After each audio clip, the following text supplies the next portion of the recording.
And I was going to walk away and get on with my life. But then two things happened within the space of a month. And I said, I can't let this story go. I just have to know what is really going on with this disease. And one was I met a CIA black ops guy who said in 1962, the weirdest thing he'd ever done in his whole crazy apocalypse now career was dropping poison ticks on Cuban sugarcane workers. That was Operation Mongoose. So that was the first evidence that we had dropped ticks on a foreign country as a bioweapon. And then the other thing is one of my filmmaker friends went out to Willy Burgdorfer, and in a very long interview, at the very end, he said, yeah, when I investigated the Lyme disease sickness in the late 70s, early 80s, there was another organism there.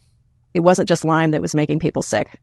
It was, and I was told to cover it up. It was probably a Rickettsia. He didn't release all the information, but what he said was confirmed by copies of his lab books and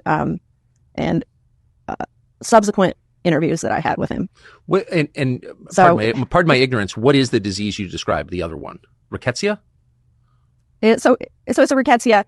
It is the same organism that causes Rocky Mountain spotted fever, and that's the most deadly tick-borne disease in the United States.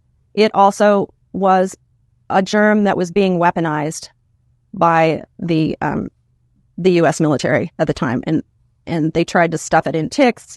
So what is tick weaponization? So in the interviews with Willie, what he said was, I spent over a decade in the biological weapons program, a contractor to Fort Detrick, working on weaponizing fleas, ticks, and mosquitoes, trying to mass produce them, stuffing fleas with the plague, stuffing mosquitoes with deadly Trinidad virus, and then stuffing ticks with either deadly or incapacitating diseases like relapsing fever, Venezuelan equine encephalitis, rabies, leptospirosis, which is another spirochete. So it's just like Dr. Strangelove trying to make new diseases, mixing bacteria and virus in ticks with the intent of, this is the perfect stealth weapon. It's poor man's nuke.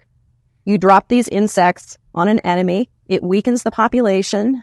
It ties up the medical resources, but doesn't destroy infrastructure like a nuclear bomb would. And in one report from a bean counter in the military, they said, tularemia, which is tick-borne tularemia, also rabbit fever, we can kill 10,000 people at $1.33 a life.